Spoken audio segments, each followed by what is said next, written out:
friends, welcome back to Magic TV. My name's Craig. It is 9 o'clock, which means it's time for a Talk Magic, and I am super excited because I have on the channel here today an incredible guest. He is one of the top mentalists, one of the top creators of mentalism, such a respected and well-renowned person, and also a really nice guy.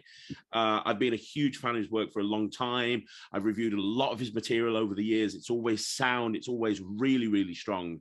I am, of course, talking about the legend himself, Luca Volpe. How are you doing, Luca? All good, all good. You are too kind, my friend. You are too kind. You know that everything you say is exactly for me, also for you. I'm a fan of your work. I follow all your reviews because you are so entertaining. You're funny. You know, I cannot not watch all your videos. So it's absolutely fantastic. And of course, see, I have a green tea because it's good for you and it's good for me. So exactly. I always have it.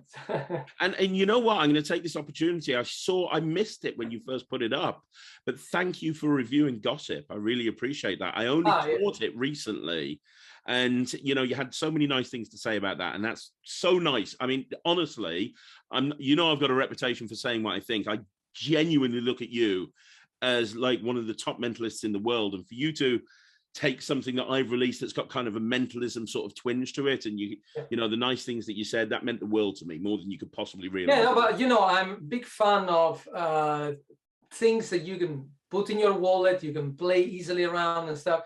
And that is one of the things that is always with me in the wallet. It's, you know, these are the things I think that the mentalism world and the magic community is missing. You know, direct and easy, simple routine that you can do anytime, anywhere, and especially from your pocket or your wallet. So it was a very good release, my friend. Well, thank you.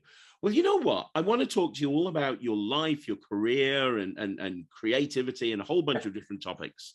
But just for people who don't know who you are or might not have heard of you before, can we start at the very beginning and just very briefly go into your origin story? So what got you involved in the magic community, stroke the mentalism community? When did you get into magic? Was it a young age or was it slightly older? Yeah, I think like a little bit everybody. You know, I was 7 years old. They gave me the famous magic box, but it was the box of Sylvan. Sylvan is a famous magician in Italy, and a little bit like Paul Daniels, who was here in UK. And actually, they were a good friend. And Sylvan is still performing. I think he's almost 80 years old. He's touring all around. It's fantastic. And he did this fantastic magic box. And of course, you know, I was hooked immediately when I started to open the book and read all the secrets. And from them, you know, the love for magic was born. And then slowly, I read a lot. I have more than 500 books between magic and mentalism. It's my library in Italy, and not here in UK. It's huge. In fact, I need to buy a new house in UK just to bring all the books I have in Italy. So yeah, it's crazy.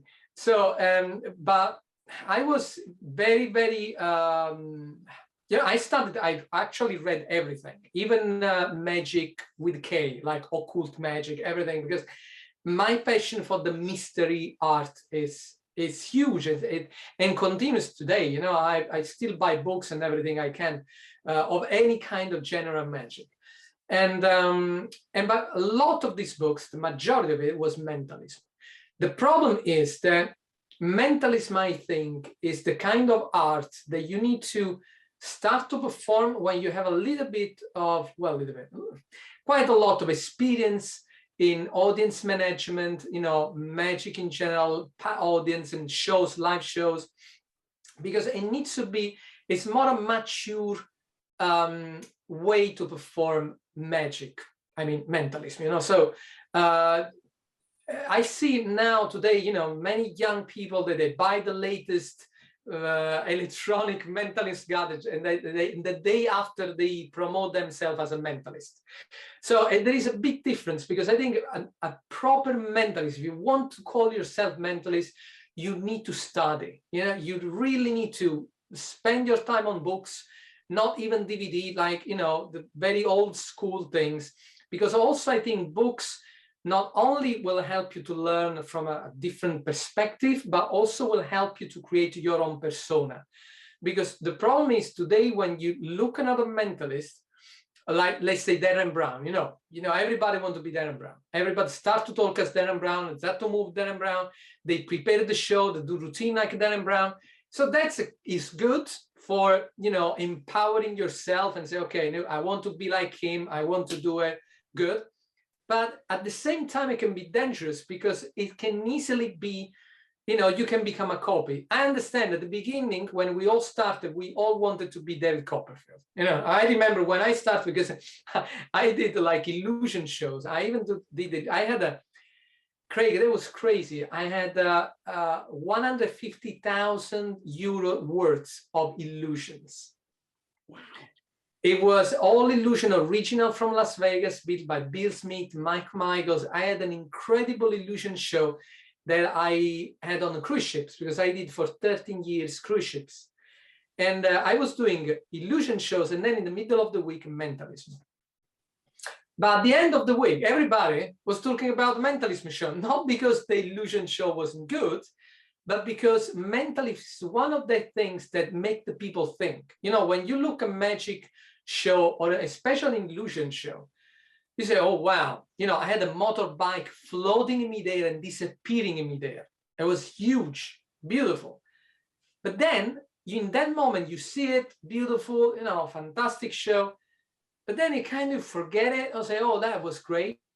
But mentalism is the things that make you think, is, oh, wait a second, is this guy, doing for real or whatever? So, I always been passionate in mentalism, always been studying mentalism, but I never, I started with magic because I thought, maybe I'm not mature enough to actually perform a mentalism. So I took my time, I studied, I learned properly mentalism, and now, I'm performing like from 20 years mentalism, and I started my first show when I was 12, magic show, and now I'm at 30, no, not 30, I'm 48 in April. So you can understand, it's quite a long time I perform. So hope I covered a little bit your question. Yeah, I mean, you did. So at what point, so you started performing when you were 12 years old? Yeah. And you said that you ended up working on the ships for 13 years. Yes. At what point did you start to dabble in mentalism professionally? Because obviously when you first started, you would have done magic all the time through the cruises. You would have done magic, but you also had that mentalism show. When did you start to gravitate towards mentalism and away from magic? Well, I think about around when I was 30 years old, because after like 15 years, 18 years of magic and experience with the audience and stuff, I started more to concentrate on mentalism, but I never left magic. In fact, when I was on the cruise ship, I still was doing, illusion show and stuff, because there was this big request, and also, they was paying quite well and things. So having two different shows, it was quite good. But my passion was there. I never forget when I told my wife once, because I met my wife on the cruise ship. She was a dancer.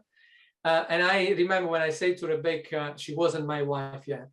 And I said, look, I remember when I placed the illusion in the fly case, was almost the end of the season. I said, you see, this is the last season I put this illusion in the fly case. That's it. I don't want to do illusion anymore. But not because I didn't like it, because it wasn't me. I felt like this big call in being a Mr. Entertainer, because I've been working with Kenton Nepper at the beginning of the Secret School. Me, Kenton, Peter Turner, Fraser Parker, we literally built that school and work with Kenton in really kind of a borderline mentalism. It was only psychic. Kenton is like the wizard, we call him. And so all my passion, working with Jeremy Finley, very borderline shamanism stuff and thing. So my call was there, I want to do that. And then at one point I say, that's it with magic, that's it with mental. I still do some magic for myself. I still buy some magic book in Christmas. That's a typical. I buy some magic book. This book I brought Stage by Stage. The book, I don't know if you review that. It's quite interesting book, but it's all magic. I also brought, my wife gave me the latest book from Copperfield, History of Magic. You know, I still enjoy reading and learning some magic with cards and stuff, but I do for myself really. But what, you know, now me, it's just mentalism and mind stuff. That's what I'm really passionate about it. Was it difficult to rebrand from being a magician to being a mentalist? How did that process go? Because, you know, you've spent all of your time and all of your energy building up your brand and your character and your advertising as a magician, and then you kind of go, well, you know what, I'm not going to do that illusion act anymore. I'm flight casing this up and I'm done. You've then almost got to start again, because a lot of, you know, was that a difficult process? Was incredibly difficult and complicated. First, because you have completely changed. It's like starting a new life. You know, you need to completely delete the past without, of course, regret it. I don't regret anything. I think, actually, I think it's very good, the process that I did, because, you know, when you do illusion show, you learn about light, sounds, music, and everything, which it's really helpful when you do a theater mentalism show, because you can kind of blend the knowledge that you have in all these technical things with mentalism, which is really helpful. You know, if you start just as a mentalist or close-up magician and you immediately go on the theater, that's a big, you know, it's a big things to overcome. But when you come from that school, it's easy. So I actually had to delete everything about me as a magician and illusionist. So, you know, all the videos on YouTube, all the promo material, all the printing material, pictures, everything, the branding was completely gone as a magician. So I worked on my brand with a group of creative people that I still work with them when we do consulting for other mentalists, because, you know, I do my mentalism consulting program and stuff. And so I rebrand completely myself. I kind of, you know, I'm gonna say, talk everything I have inside as my persona, my personality, and actually making it more, you know, exasperating my personality. So my brand is like the Italian mentalist. So everything is Italian, my way to talk, you know, sometimes I even play a little bit more, you know, as a mentalist and stuff. And I try to push my brand as a mentalist in the Italian way. So, you know, a little bit, you know, cheeky Italian style, elegant and playful and stuff like this, playing around these ideas. And thankfully, you know, when I started, I immediately got, you know, the copyright and the name on you know, on Google and the website and everything, the Italian mentalist, mentalista italiano, all these kind of things. Try to get that brand before anyone else. And thankfully, we weren't much mentalist in Italy when I started professionally. You know, at the moment, I think we are only 4 or 5 professional mentalists in Italy.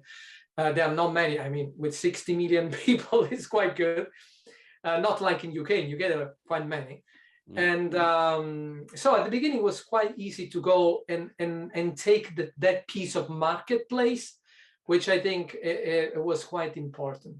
So it was difficult. It was difficult because you kind of, again, contact all the agencies and prepare a new promo, do a lot of shows. I remember I was using my mentalism show on the cruise ship to create my new promo. In fact, my first promo, mentalist promo, they were all from the cruise ships, because I didn't have any other gigs as a mentalist. So I had to use you know, the videos from the cruise ships. And then eventually, you know, I started to work a lot with corporate clients, and then, you know, fly all around the world and stuff to get very good material. And then eventually, and then there was some TV shows I did. So I started to push on this brand, and now that's it. Now we're done. But there is always a lot of work to do and keep doing. So, well, I mean, here's a question for you. You rebrand as a mentalist, and you go through that very difficult procedure. One thing that I've noticed about you as a performer is that you stand out. And what I mean by that is I look at a lot of other mentalists all over the world, and they're either a clone of Darren Brown, or they're a clone of Max Maven, or somewhere in between, both in terms of style, character, trick selection, absolutely everything. Whilst you are very unique. And you obviously have your own style that's not one person or another person's. It's perfectly you. For anyone watching this that's a mentalist, that's struggling to create a unique persona that people can buy into, how did you, because there's only certain things that you can do in mentalism. How do you make your character completely unique and not try to kind of tread on other toes? Do you know what I'm trying to say? Yeah, I always say to people, look yourself in the mirror and write down all your unique characteristics, because we are all unique. Now, you know, in the way we wear, the way we talk, the way we engage with people, write everything down, everything. And then take some of the most unusual things or most unique things of you and exasperate them, create the persona around them, and you will be unique. Because the idea is to actually be you, but not a normal you, a little bit more, you know, show business of you. You know what I mean? So I think we all can be unique, but we need to work on ourselves. And then we will go back to the things we were saying before. It's very important to look less other performers, watch less other performers, but not, you know, or maybe watching them, but not with the idea, say, oh, I want to do that, or I want to be like him, you know, but seeing them as a lesson and say, okay, how he's doing it, why he talk like this, what is background, you know. For example, I've studied also, I have 2 masters in neuro-linguistic programming. I've done, because I do some, you know, for corporate and companies, I do some talks about, you know, how to influence people and stuff like this.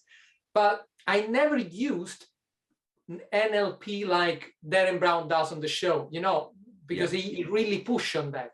Because I want to be myself. And I used, in a way, as a Luca Volpe and not as a Darren Brown. Yeah. So I think at the end, the secret is just look in your mirror, write down all your features, but anything, you know, physical and everything you can write, the way, you know, your passion. Also, this is important. I remember doing a consulting for a guy. I just finished a consulting for a guy in Switzerland, and he was struggling because he said, oh, I have no idea who I am. And I said, look, okay, let's work together. What do you like? Which is your passion? He said, oh, you know, I've done some martial arts. I really like Asian, you know, ideology and stuff. I said, okay, good. Let's work on that. How we can blend your passion with your personality. And eventually, with my graphic design and stuff, we prepared for him an incredible branding. Even the clothes I choose for him, you know, because this he likes red and black, so we come up with a beautiful, you know, combination of these 2 colors. And my friend, graphic designer, he created a fantastic logo for him, because that's what we do, you know, in this consulting and stuff. I prepared the show for him, blending also some martial art in the mentalism show, and now it's unique. And all came up with a simple question: what are your passion? What do you like? That's great. You know, so, and again, if you like, I don't know, baking cakes, it will be the place that you can do something with it, you know. So that's what I mean. You know, there was another guy in America did the consulting. He says, oh, I do a routine where I do, you know, the how you call the razor blade, you know, that you put with a thread and stuff like that. And they say, oh, what I do normally, I just put a razor blade on an apple. Say, stop like this. Stop. Let's work. And we prepare all the show around that apple. It's, you know, that's the thing. When there is one thing that you say, okay, that's it, let's use it, and let's create a persona. Now it's, you know, it's working. It's doing. Another guy again from America. He is a doctor, so we blended together his knowledge as a doctor with the mentalism show. it came up something really cool. So again, just see yourself, write down your passion, and find that unique piece of you in that thing that you wrote down and work on it. I think that's can be probably the best advice I can give. That's fantastic advice. It really is. Let me ask you one other question. I see that behind you, you have a Rubik's Wall by Bonley, which is an incredible product. I said it was one of the best tricks of 2021. Yeah. A lot of people look at that as a magic trick. But I know that you would not present that as a magic trick. No. But one thing that I've noticed that you do is you take things that people would consider to be magic tricks and you manage to turn them into a mentalism piece, which opens the doors up when it comes to trick selection and possibilities, because now you're not just relying on billets, you're and business cards and torn up pieces of paper. Now you're able to take, you know, something like that will play to a much bigger audience. And so how do you do that? How would you take, and you don't have to use that as I'm not asking for your routine, but I will tell you one of the uses that I'm going to do with this. So first of all, answering your question, then I talk about the routine. I always see everything as a potential routine that I can do. Not of course everything, but you know, I don't see the egg trick as a potential routine I can do in my mentalist. So even if with some thoughts it can be, you know, you can apply that. But I always say, you know, why be so fixated on one single thing? No, Rubik's Cube has to do with memory, with mind. So why not to use, for example, I used in my show the Venom Cube. I think Harry is a good friend of mine, and I think he's also a good friend of yours. And that Venom Cube, it was like, man, that it literally killed the people. Every time I do that thing, you know, I do on the stage show, with a blending with all the situation and stuff, and it's crazy. Now I brought this because you say, okay, that can be good. And I always start saying, you know, probably you, and one more thing, just before I say that, you also now, especially now, you need to think a routine that you can do online. And this is perfect to do online, because I actually tell the people I ask them how I need to mix some of the cubes, and they tell me how to move around. And I start saying, you know, today we're going to create art, but not with our hands, but with our minds. And so I start like this, and then, you know, there is a choice of, you know, the superhero, and then I ask them to remove the cube. Which cube do you want? And mix them up. You put it back. Do you want to switch? And then you have the big reveal. And that for me, it's not magic. It's a kind of, it's impossible. Now, I'm not saying in mentalism, I'm not saying magic, but it's that impossible thing that in a show will work great. For example, another idea I can give you for this, because I know you do also a lot of live shows and stuff, and all the people that are watching this, imagine this. You start your theater show and only 24 people in the audience, they find all, or maybe all the audience, and then you just randomly choose 24 of them, they have all Rubik's Cube. And then a voice out of the stage says, hello, ladies and gentlemen, you got the Rubik's Cube. Before the show started, you have 1 minute to mix your cube. Boom. The light goes on, you know, on the stage, you see the screen, doop, doop, doop, and everybody got crazy. They need to mix the Rubik's Cube. And then, well, in the voice, you say, once you're done, please go on top of the stage and leave the Rubik's Cube on the big table. So, you know, everybody, all 24 people, they leave the Rubik's Cube on the table. You go on stage, you start to do your show, and between tricks, between one trick and another one, or before the people go on stage, you say, oh, by the way, before you go, where you want that, can you place this cube in anywhere you like, or where you want that? Now, at the end of the show, you have this callback every time, and the people don't know what you're doing. Maybe then during the show, you kind of, you know, make the people choose whatever they want to choose. And then this can be an extra reveal, like you end the show. Let's say you end the show with a big prediction. You say, everybody, oh, goodbye, good now. Oh, wait. Oh, well, you know, during the show, we built this wall here, Rubik's Cube. Oh, by the way, what was the superhero that you chose that I didn't guess, for example, during the show? Superman. Boom. You turn this, bang, and you have this callback, like extra ending of the show, which is a killer. Nobody expected it. And actually the people see building this Rubik's wall without any meaning, really. You just say, oh, put the cube wherever you want. And then you have this big ending at the end of the show. So that's how, you know, you need to kind of think, thank God, you know, my creative juice keep flowing, and that's important. But I think you need to take a trick and say, okay, look at it, just stare at it, and imagine how you can use it, you know, in any possible way. And eventually, you know, you'll find a solution. That's really good advice again. Oh, that's amazing. Let me ask you a question, Luca. Yeah. When did you start creating Mentalism? Because obviously, as well as being an incredible performer, we also know you as a creator. Did that happen while you were still doing magic, or did you become a mentalist? And okay, so while you were performing, you tell me, what made you want to start creating magic? Because you're performing illusion shows, cruises, that's like the holy grail for a lot of performers. You know, you're performing at a high level. What made you want to start sharing your routines with the magic community? Well, so it started, you cannot believe this, but I remember when I started my first show, I was 12, it was a magic show. I was creating mentalism without knowing about mentalism. I'm not kidding. I was using the beer tube, you know, when normally we put a banknote that appears, where I was predicting what a guy was wearing during the show. It was like a no-sense prediction. It was literally means nothing.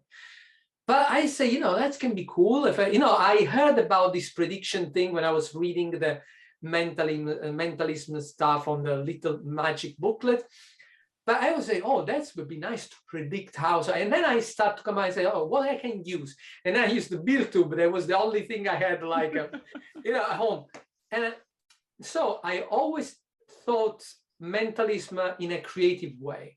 In fact, most of my first mentalism routine, before even I had all the books and study from them, there was just coming, you know, using typical magic objects like boxes and other tools. But then also reading the basic like Anneman, you know, and the other one, and come up with ideas reading the basics. This is why I always say, you know, reading is really important, because there are so many hidden gems inside these old books, like Magic of Bascom Jones. There are volumes of full of things, you know, that literally you can take one of these, you can actually perform them. And some of my old releases and things I explain in the lecture, they actually comes from these old books, because you can really find a lot of stuff there. So then I started to write books. Now, the first book that literally pushed a little bit my name in the magic mentalist community was Emotional Mentalism, because I always seen mentalism as an emotional connection with the audience. And then, you know, working with Kenton, I was already sharing my idea, you know, on this topic. And then eventually I wrote 3 volumes of Emotional Mentalism. And at the moment I wrote 22 books for mentalism, for the mentalist community, and all original material. I have like many was like limited release books, only few people has on my full routines. Then I have a book on question and answers, you know, Total Mentalism is a book all about doing a full mentalism show that fits in a little box and you can carry with you anywhere. So I don't know how, you know, it's very difficult to say how you can create and how you started to write stuff. It's just, you know, maybe, I don't know, like a gift of the universe. I have no idea, but it's something that just popped in my mind. I started the process thinking of, okay, what I want to achieve, or what I want emotionally create in the audience in order to achieve that. For example, there are very simple things like The White Rose was a limited release book I did. Only 150 copies was, and sold out like in a week or something. And actually was the quickest sold out in Steven's Magic ever. You know, I remember when Stevens Magic had that book, they actually say, look, it's never happened in all the history of Stevens Magic that the book sold out in so quick. It was unbelievable. So that was, you know, it's all about one white rose and one red envelope, and everything is there. It's like a message that the people will only read when the last petal of the rose will fall. That was my concept. And around that concept, I built a beautiful show. And that, you know, only the people who has that book knows what is written in that envelope. So, but it really, really special. And again, all start with what I want to achieve and what which kind of emotional keys I want to touch, you know.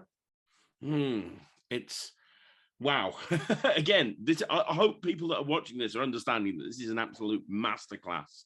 Oh, thank you, man. It really is, honestly. It really, really is.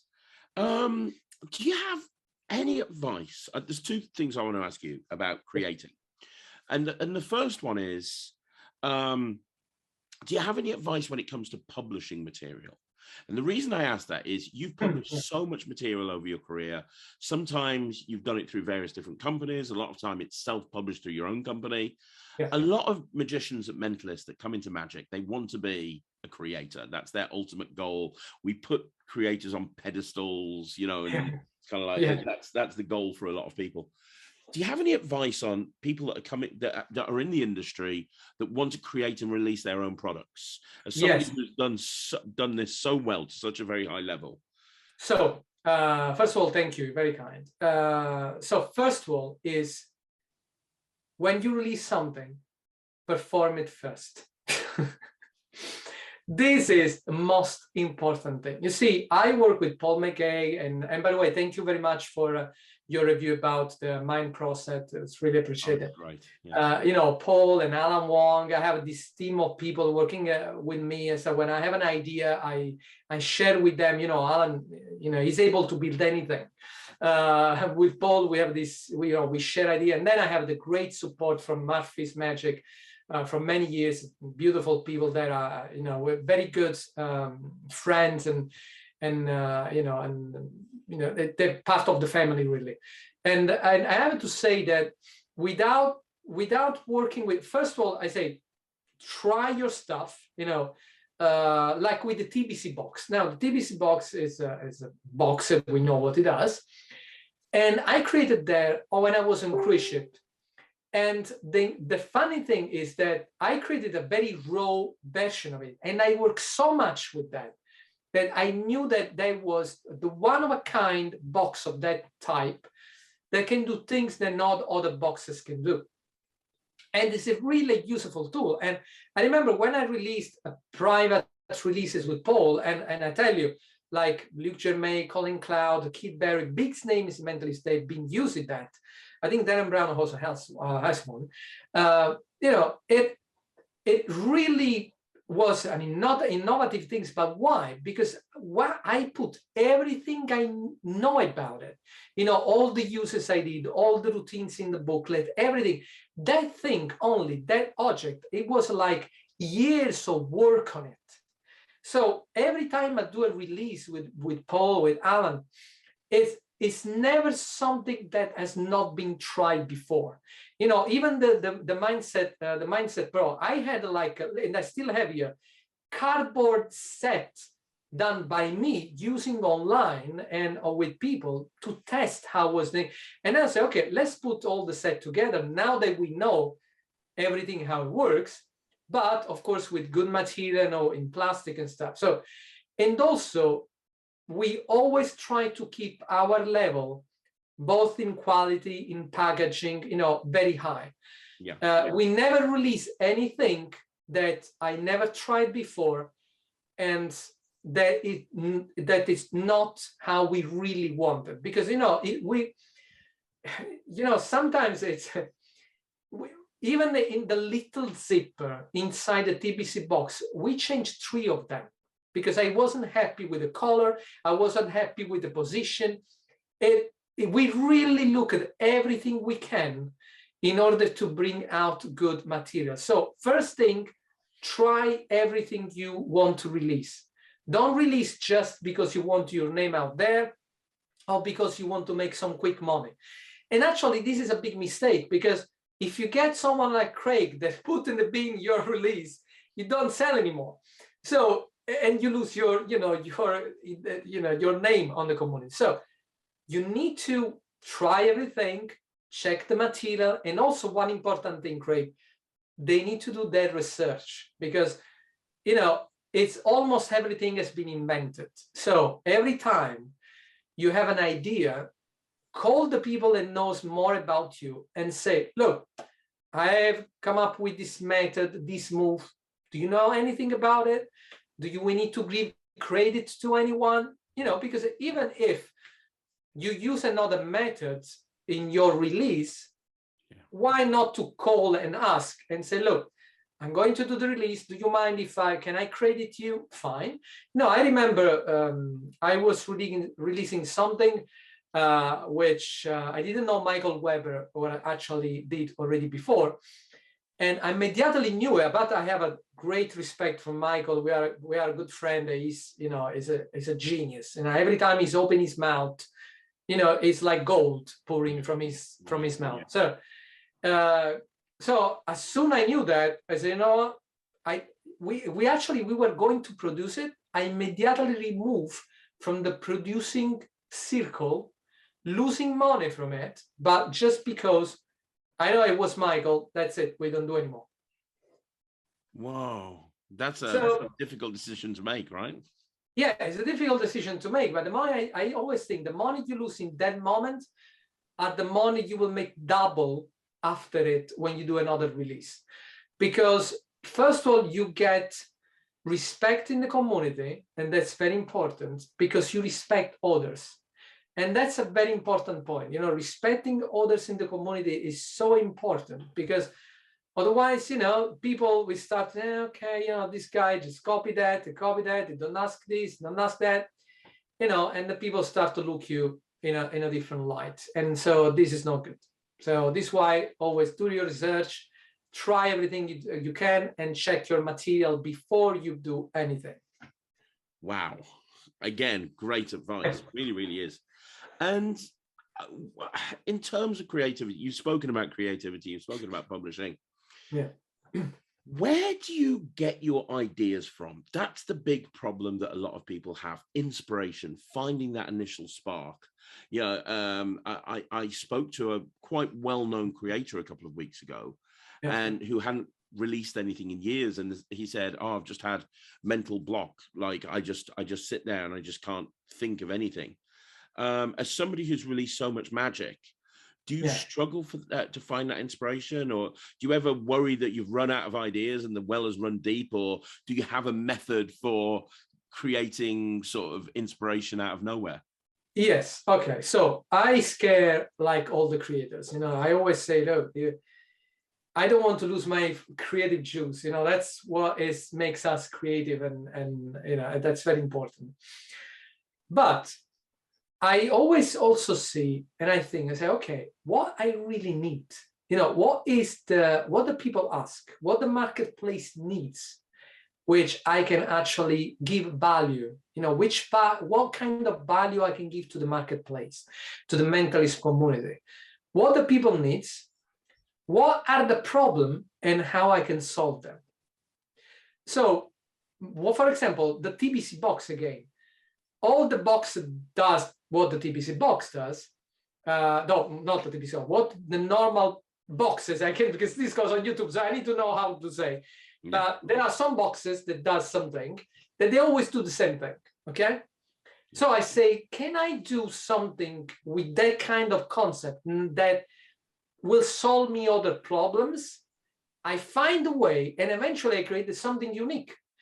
That box is the only kind of box that does that kind of things that you cannot do with the other boxes. So that was a problem. So it was everything, the idea it was born from a problem. So I analyzed problems and I said, okay, how can I solve them, creating something new? Then how I can create something that does not exist? Well, that is complicated to explain for the simple reason that sometimes it just happen, you know, and kind of, for example, my book Shabara, which is a story, is a very strange book. It actually, I dreamt everything. You will not believe that. I dreamt the name, I dreamt the routines, I dreamt everything. So that is a book, is a story, is a storybook with material that the people can perform. There is a fantastic routine, which is literally you finding like the only signed rose petal in a bowl full of rose petal. The only signed one is fun. It's crazy, but you know, that thing, it doesn't, I haven't seen anywhere else. It just popped into my mind. So, but there are ways to stimulate your creativity. And I know that now you say, okay, but what this means? But let me give you some, what I do and what I think that people can actually get from it. Yeah. So first of all, using days where, first of all, you don't need to sit down and say, okay, today I want to create a new routine. That will never happen, okay? So what instead is important is to actually say, okay, today I want to dedicate myself to free my mind and to let thoughts flow in my brain.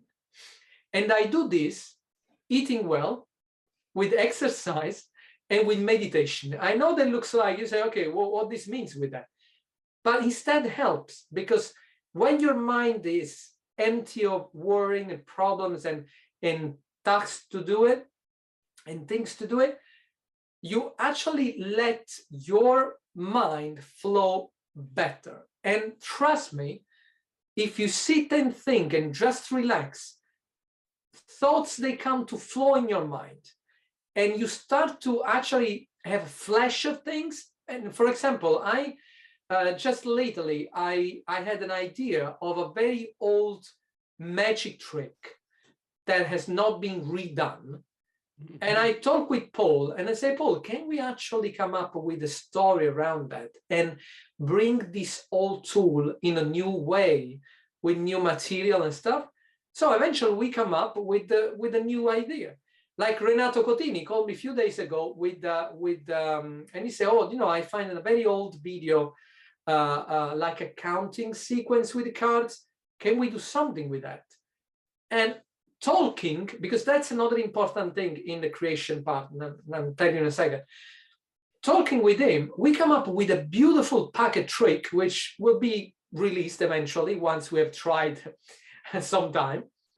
And it's really cool because we created the story around it. He's now creating the graphic. But again, we want to test it a little bit, you know, both live and online. And then once we know that it works, we will call Murphy and we will pitch the idea. But that's what I was saying. Try to do a lot of brainstorming. This is really, really important. Talk with other creators, you know, because creativity and new ideas, they will come. And sometimes you need the help of someone else. But just talking, you know, maybe now me and Craig, we can just take, I don't know, a move in cards or with billets, and we say, oh, wow, that's good. Or what we can do with that? Oh, can we do this? Or can we do that? That's it, how things come up, you know. So don't stay there and think, oh, okay, I need to create something new, but let your mind flow, take your time, take some days to purify yourself, I mean, in every sense, and just relax. And you will see that sooner or later, and again, try to write down all the problems that people in the business has. For example, I don't know, it can be, oh, I want to create a special folding table for mentalists because every time I go to work, I have this problem, for example. Okay, I'm just giving you, saying things like this. Or I don't know, I want to create a wallet that does multiple things. For example, the Fox, when I released the Fox was my problem because I say, oh, I want to be able to travel all around the world with one thing in my pocket, and I want to do a full 45 stage show. That was my initial concept. I had no other ideas. Then I actually took a piece of paper and I did the Fox in cardboard. I call Alan Wong. I say, Alan, can you do that? Yes, we can do that. But we need to also put together all tricks where the people just take this from the pocket and they can perform. So we also design and print everything. And now let me tell you something, and this is something that is happening. We are working on the Fox 2.0, which will have an incredible material, long-lasting material, and even more routines inside. So now I think the people will arrive at about 70 minutes show with all the stuff we are including. Wow. Yes. That's incredible. It's crazy. We're working, it costs crazy money to do it, but it will be very, and the people that already has the Fox, they will appreciate this new version and the extra routines inside and stuff. So and that's why that was born from a problem. I had a problem and I solved. So that can be another exercise you can do. Write down what is your problem or what, mentalist or magician needs, and then you find a solution. Perfect. Absolutely perfect. One other question. This is something that I tend to find divides mentalists right down the middle, which is propless mentalism. Now, it's become, ever since Pete Turner has really kind of led from the front with that, and then Michael Murray has kind of put a lot of thought into it as well. Propless mentalism has become like the new buzz thing amongst mentalists. I know that I know that a lot of the stuff that you do uses props. Where do you fall on the whole propless mentalism thing? I've spoken to mentalists like Alexander Marsh, who's very outgoing and basically says to me, it's guesswork. It's if I'm going on stage, I want to have my props with me because I owe it to my audience to do the best possible job I can do. And then you have people like Pete Turner that go, no, I can create miracles with nothing more but my mind. So where do you fall with this? Look, I am a professional performer. Okay, the people pay me to perform. And if I go to a gig where I get thousands of euros, I want to make sure that I perform my show how it should be. I don't want to guess anything. And if I make a mistake, that mistake has to be calculated because I need to give me like a callback or anything else in the show. That's my idea. The propless mentalism is fun. It's a good things to do. It's a good things to learn because I think we all learn to learn everything. Okay. And there are some good ideas. For example, if you see Orion from Fed on Bilek, Orion is a beautiful, there are fantastic concepts there, which are really useful and they really works. Like some of the Peter Turner's things they also did. And some others, you need to take chance. Now, I don't like to take chance. If the people pay me, they need to see the show. That's it. I don't want to take any chance. And if I want to use some of that thing, maybe I can use some during the routine. For example, let's say I know one of your information, okay? I know the name of the person you're thinking. So I can use maybe some propless techniques that I can fit in the middle to enhance the routine if they work. But if not, I know that I will finish in the right way because I have the revelation that will close the act. But I don't want to go on stage and say, okay, think your star sign. There's a T in the middle. No, okay. There is a G, right? No, okay. So just think about it. I don't like to do that. So if I want to, again, make a mistake, I need to act well and use that mistake on my advantage. I just don't want to go there and guess. There are some very solid and valid ideas. Fraser Parker did some, they do good work, Peter and Faden. There are some good ideas, but I think you need to know how to work with them. Yeah. So if you know this, fine, you can use anything you want. But as a professional performer, honestly, I'm not going to guess on stage. I just want to do my job. Amazing. Totally agree with you, by the way. Yeah, completely 100%. Out of everything that you've created, what would you say is your favorite tricks? But what I'm basically saying is that there's going to be people watching this that have never tried any of your material. Yeah. They maybe haven't seen any of the stuff that you've done before, but they're into mentalism. I have a lot of new people on this channel that are new into magic, new into mentalism. Yeah. But people that are watching this that have loved listening to you and they want to delve into some of your material, where would be a good jumping on place to start? What products would you suggest somebody new to Luca Volpe would be best to start off with? And are those your favorite creations, or are there other stuff that you've created that you... Okay, if as a suggestion for the people that maybe want to start to know me, if they don't have my material and they don't know my kind of things, I think more than a product is a book, which is Total Mentalism. And I tell you why. Because Total Mentalism, it covers, like it says on the title, kind of not everything, but it gives you a very solid base on business, on entertaining and mentalism, how to stage mentalism, and it also covers your full 40 minutes show that you can perform out from a box. And that, I think, is the best product, if you want to call a product, I suggest, because it gives you a little bit of my vision, like a total vision of mentalism, and it's not very niche specific like emotional mentalism, which is more like on the psychic side of mentalism. So I think Total Mentalism is, and by the way, you can find it every shop or my Lulu page. If you go on Lulu and you write Luca Volpe, you can find all the books. And there, there are different books. And especially that one, I think, is a good place to start because it gives you a little bit of my full vision of mentalism.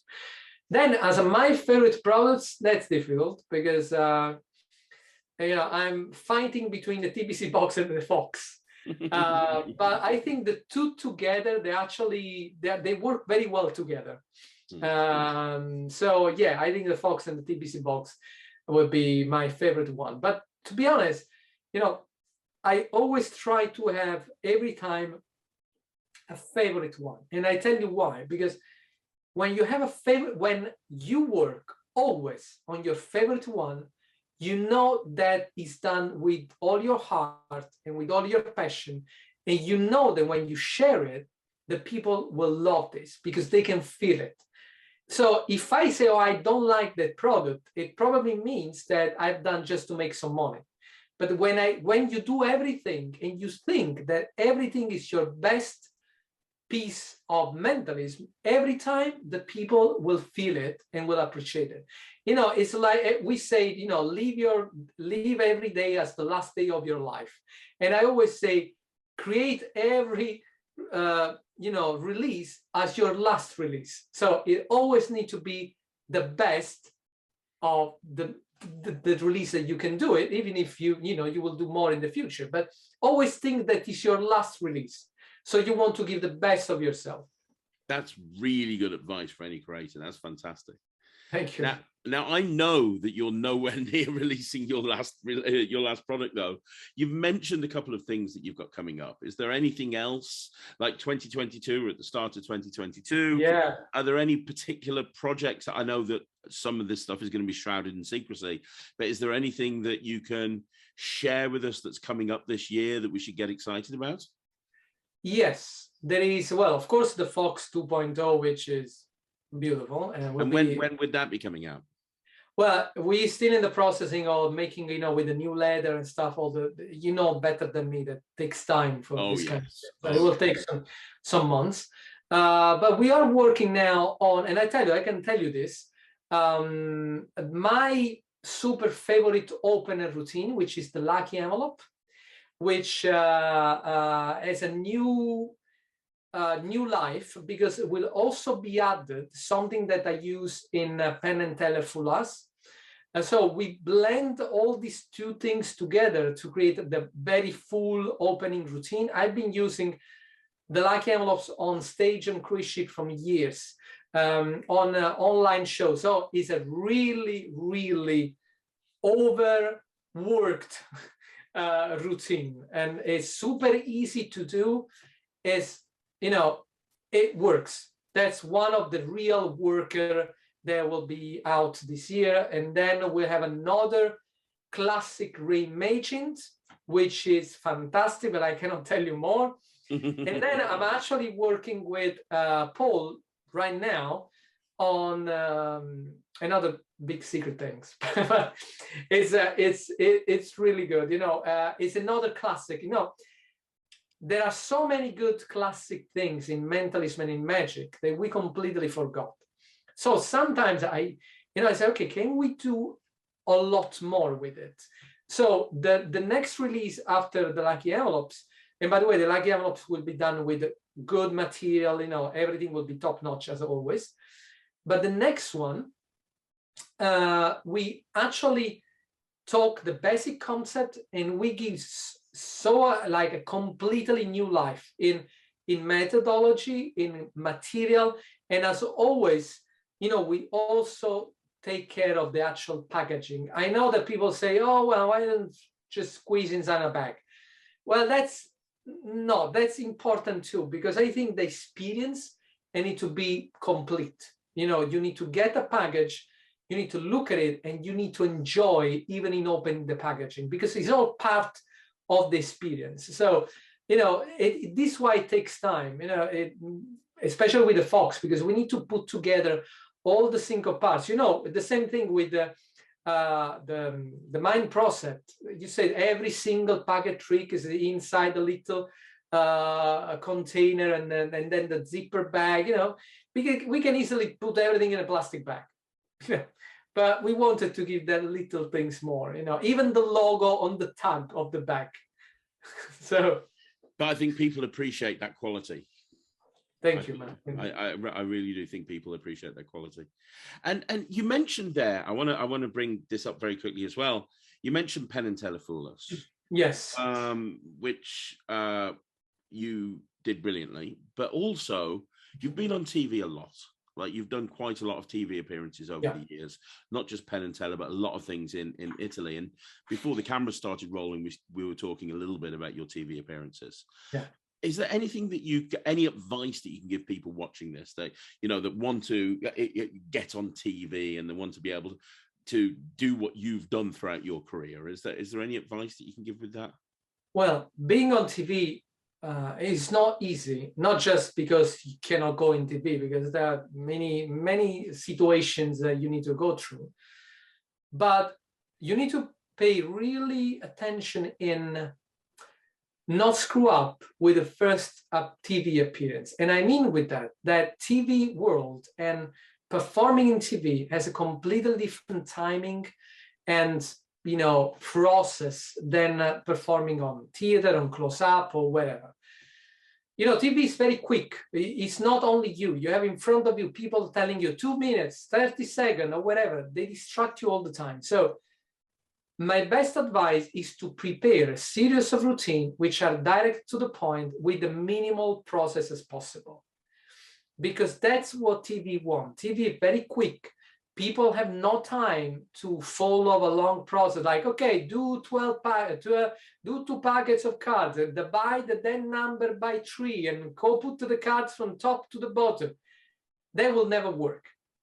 You know, so when you work on TV, and you know, Craig, because you do a lot of commercial stuff, you know very well what I mean about. And you need to be quick to the point, prepare a series of routine, and then maybe you do your audition for the TV, because they want to see quick stuff. They want to see the most commercial things you have. And I know a lot of people. I was talking with a bizarre mentalist friends, and they said, look, you know, I would like to go on TV and stuff. I said, look, you know what? You need to change your stuff, because if you want to go on TV talking about dead people and ghosts, all these kind of things for 5 minutes and do 30-second routine, forget it. You know, as long you are maybe in a specific TV show, that is the concept, fine. But because it's not, you know, today's like afternoon show, morning show, you want to rock. Soon you go there with a quick and to the point. I just recently, before Christmas, did my TV appearance as a in prime time on Rai Uno, which is a national TV show in Italy, which is a program that is followed by 6 million people every evening. It's a big show. And I did my Icon spin, the one I did with John Morton, and it flowed really well. It was entertaining, it was fun, it was quick. That's what you want. You don't want to go there with the little things, or, you want to engage as much as you can, talking with the audience, with the presenter, but also with the people at home. Engage. That's, I think, is the most important thing. When every time you do an audition or you happen that you have a chance to go on TV, remember 3 important things. Quick and to the point. Engage with the audience in studio and engage with the audience at home. And be, yourself, use that moment to show who you really are, and make sure that that moment will serve you in doing more shows, and, and raise your, your fee, which is the goal of doing TV. That's great. And how was the, and obviously a lot of the TV appearances that you've done have been very different to this. How was your experience on Penn and Teller? Did you enjoy the experience? I really enjoy it, also because, it was online. It was a little bit different. So it was really difficult to prepare an engaging routine done online. And I had the opportunity, I remember when the producer called me, they say, oh, look, you can record the routine. So you show the routine that you've done, and then you go in studio talking with them, or you do live, which is a little bit more risky. And being, I've done a lot of TV and stuff. I really didn't care. I said, oh, I want to do live, because I want to feel the adrenaline of being live in the studio in Vegas with them on TV. And, if you screw, you screw it. There is no way you can save yourself. But I say, let's do it. But my idea was, okay, how can I be there even if I'm not there? So we had an idea again, we are brainstorming with the producers, say, oh, why we don't create actual puppets of me? In the beginning it was a puppet, and then it was complicated to make stand up because the puppet was going down, right? So we did the actual, cutout of me, and the actual prediction was in the cutout in my pocket, like my prediction was at home. So my prediction was here, but also there in the same position. So that was the illumination. So, okay, that's it. And in fact, I did something that nobody has done before in that program for online performances, bringing like a physical things in studio, like your body double, in order to be there, not being there. So yeah. I think that was, and I think it was for me the most important piece, not about, fooling them, because I knew already I was going to fool them, but I wanted to be, able to present a good piece of TV and use that opportunities in a good way. And I think I achieved what I wanted. Oh, sure. 100%. So for anybody who's, of course, obviously they're currently casting for the next season, anybody who's thinking about Penn and Teller Foolers, what advice would you give them? Well, I don't think you need to go there with the aim to fool Penn and Teller, because it's fun. Of course, if you fool them, it's great. It's a fantastic thing. You get the trophy, wonderful thing. But I think most importantly, you need to go there with the idea to have a good piece of TV to use as advertisement for yourself. I have almost 100,000 views in a few weeks already on YouTube with that video alone. So honestly, I'm doing shows online in the States thanks to that TV show. The people start to book me from America doing online shows. So just think about this, prepare a fantastic act that is good to push your persona, your personality, entertaining, because remember, there is people is watching on TV, normal people too. So you want to entertain also the people at home, because otherwise it becomes like a magic from a magician. You know what I mean, Craig, with that? It's just then a challenge. But if you can blend the two, maybe you go with a great idea, can maybe fool them. But remember, do something that entertain people and that people enjoy to watch. For example, recently I watched one magician that actually fooled them. It was doing a kind of Russian roulette with a plate, metal plate. It was kind of, kind of, you know, the how you call the spike routine, but in this case it was going in the eye. It was fun to watch. It was kind of, you know, it was tensing and stuff. He fooled them. So he actually did exactly right. He blended very good method with a very entertaining routine. So that's what you need to think, I think, for if you want to go on full us. Wow. Again, really good advice. I want to ask you one last question. Yeah. Which I ask a lot of my guests, but it's especially pertinent to you, which is what's next? Because you have achieved so much throughout your career. And let's make no bones about it. Most mentalists, if you said to them, when you retire, you could have achieved what you have at this point in your career, they would be more than happy. And yet, you know, best-selling products, best-selling books, TV appearances, performing all over the world, highly respected, top of your game. You've done so much. But I also know that you're very driven and you're very ambitious. Is there anything left on your magical bucket list that you want to achieve in the coming weeks, months, and years? What goals and aspirations do you have moving forward in this wonderful community? You see, in Italy we say gli esami non finiscono mai. It means the exams never ends. So I think the beauty of this job is the fact that you challenge yourself all the time. So you never need to think that you achieved anything, because otherwise, you know, what you do. You know, the beauty of our job is that we always wanted to achieve more and share as much as we can, give more. You know, I think when you start to go in this idea, you know, how much I can give to the people, or with my performances, with my releases, with my ideas, how much I can contribute to the mentalist community. It's a kind of, if you see this as a putting a little signature in the magic world that will stay forever, even when you're not anymore here. So I think this is important. You want to kind of achieve that kind of immortality, if you want to call like this, you know, sharing as much as you can and bringing your game always to the top. So I personally have many other goals in having my own TV shows and in doing, you know, in sharing more ideas, in writing more books, and give also more to the mentalist community, you know, in different ways. You know, for example, what I wanted to do is to use my group on Facebook, Luca Volpe Mentalism Productions. And what I did during the pandemic with my friend Renato and stuff was to actually create the first online mentalism convention. And that was an incredible thing that I think it will stay in the history, but not because I've done it, because it was the help of everybody. We called the famous mentalists in the world, from Banachek, Richard Osterlin. I just literally called them and said, look, we're doing this for all the people at home that they cannot work, they're stuck at home, they're bored. What we can give to them for free.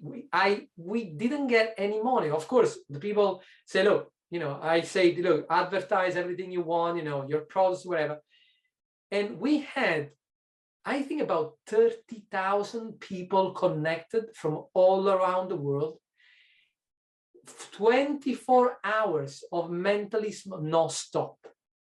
It was mind-blowing. The support we had from the great mentalists in the world, but it was amazing. And that started all the actual lecture that you see now online, the other mentalism convention or magic convention online, everything started from that. I can tell you that there was, I think, maybe the first one mentalism convention ever done online.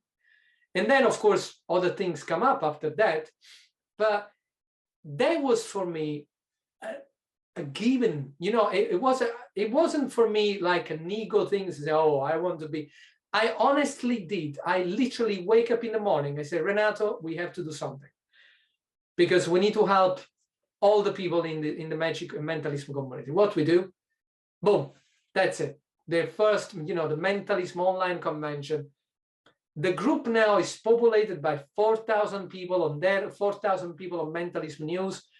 active people. You know, every week I do my humble reviews. I'm not crazy like yours, you know, like you do it. But you know, breakfast mentalism, we have done many free lectures, some interview we did. And by the way, this, I tell you, we're going to do a live interview, me and you, in my group very soon. So be prepared. Okay. Anytime. And, great. And so, you know, we share as much as we can with people and stuff. We have this coffee. It's called coffee time mentalism, you know, and that's when I want to invite you. In the afternoon, we have coffee and conversation with people in the magic and mentalism community. And so, you know, we try to keep the group alive, and the people, you know, keep, you know, and engaging people and giving as much as we can. So I think my goal is to keep giving and keep be, you know, on top of the game as much as I can, and especially I want to be happy. You know, I want to have peace of mind. That, you know, that's, I think, is most important thing. You know, it's not much to achieve success, I think, but having peace of mind, which I think is the most precious things that we can have. So and this can come from many things, you know, from relationships, you know, money-wise and everything. You know, when you have peace of mind, then you can say, okay, that's it. I reached what I want, and now I want to give. And that's, I think, is the most important thing. Absolutely. And you know what, Luca, you've always struck me as somebody who's got a lot of integrity, and also somebody who really cares about magic and mentalism and the industry as a whole. And that's just come across in volumes on this interview, how much you actually care about the community.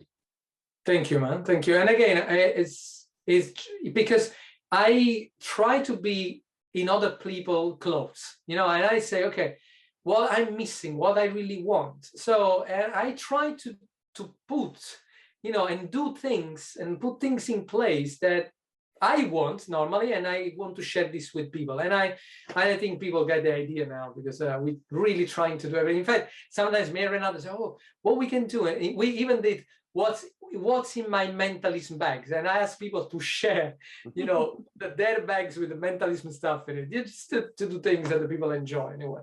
That's fantastic. That's awesome. That is really, really cool.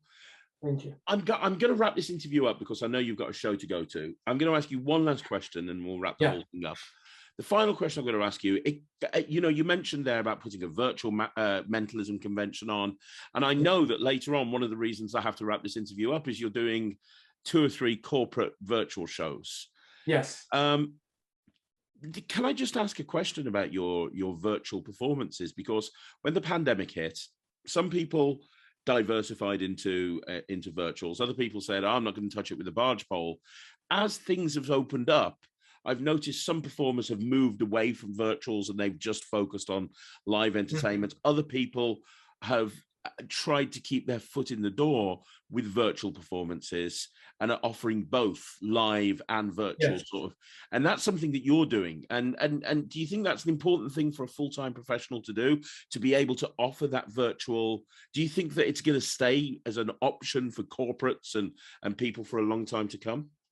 Absolutely, yes. And I tell you why.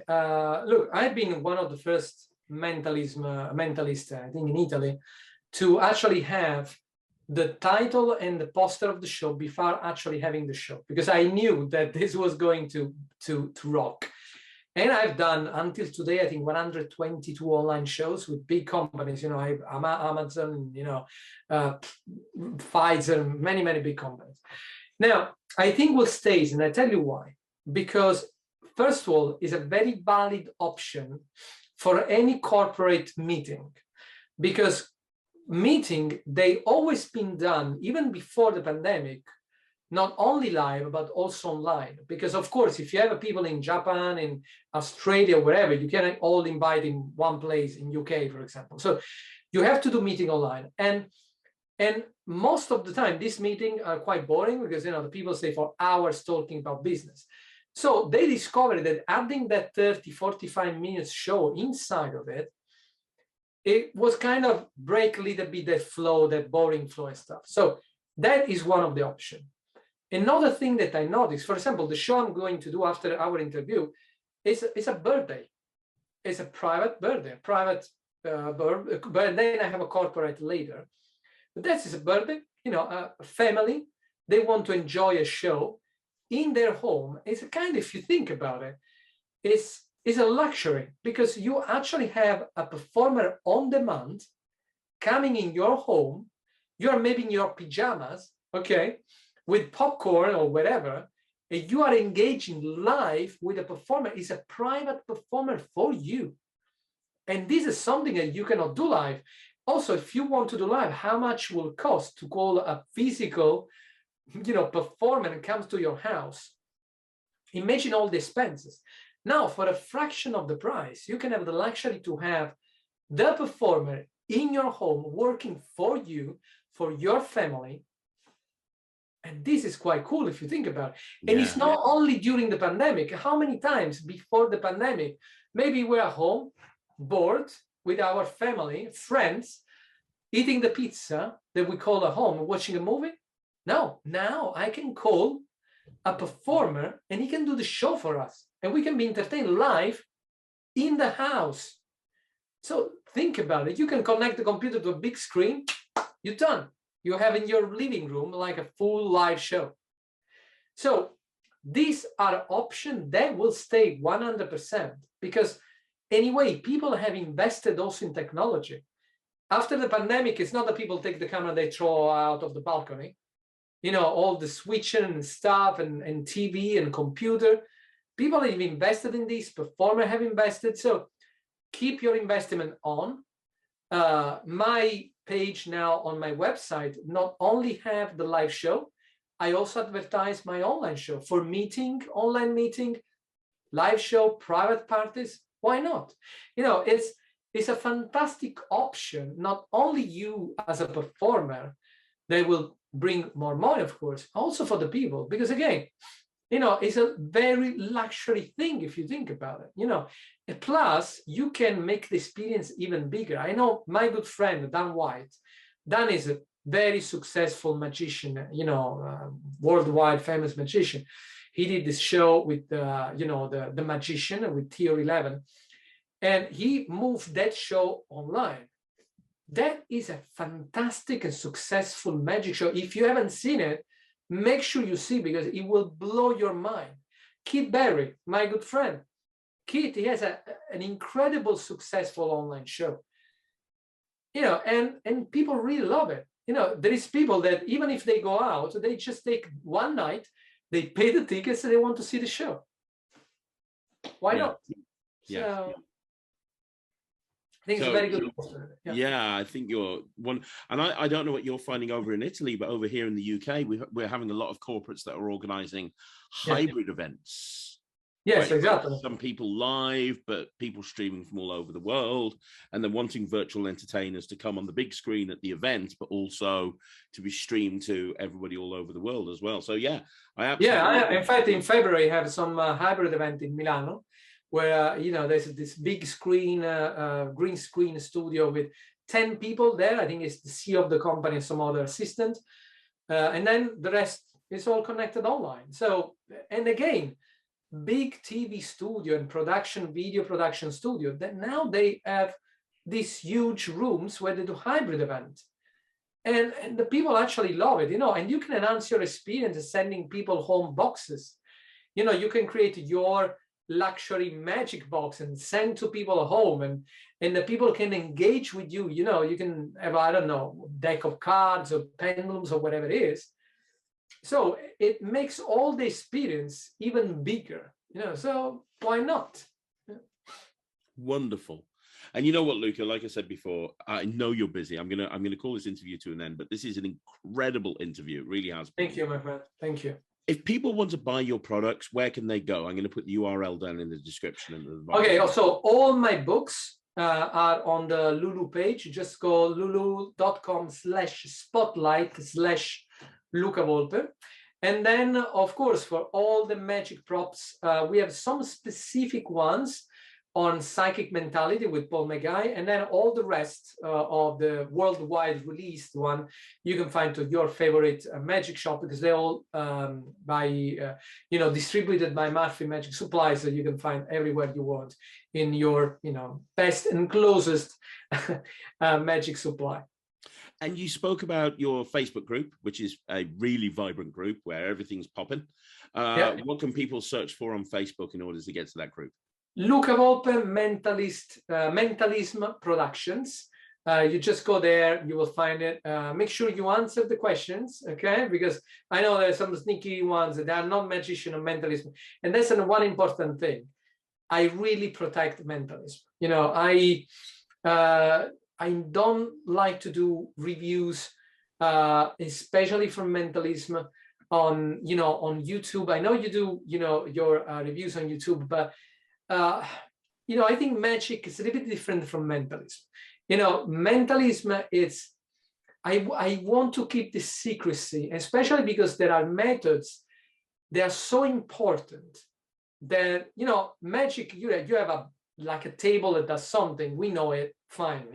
Even now in advertising, you can actually see how it works.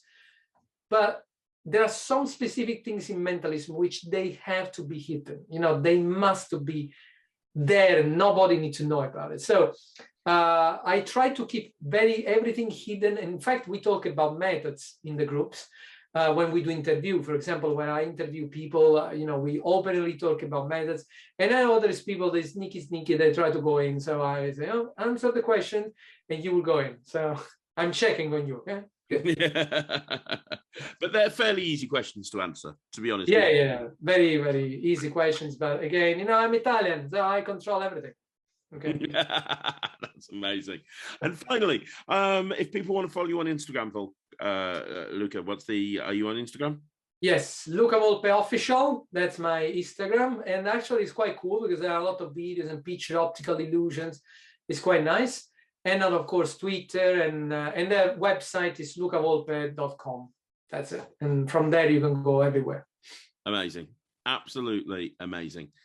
Luca, I wish you every success, not that you need it, because I know that you will continue to be hugely successful at anything you do. Guys, it's been a pleasure, by the way. That's been a fantastic interview. Thank you very much, Craig. I really love what you're doing, and I really admire you because you have an incredible determination in creating content for YouTube. I would like to be really like you. That was one of the things I want to do. I want to create more videos for YouTube because I have so many things to share, but I have no time. But you take this really seriously, really well, and I wish you all the best to you or to your son, because I think he will become a very good magician. So I'm hoping. Well done. Thank you so much, Luca.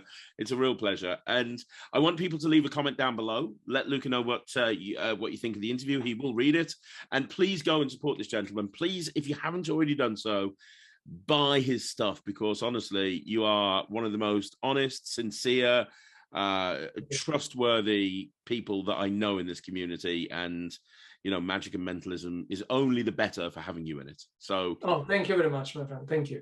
Really appreciate it. Thank you very much, guys. I hope you enjoyed the interview. I will be back again tomorrow with another few videos, so make sure that you check out Magic TV then. On behalf of Luca, we'll see you again. Thanks very much. Take care. Ciao. Bye-bye.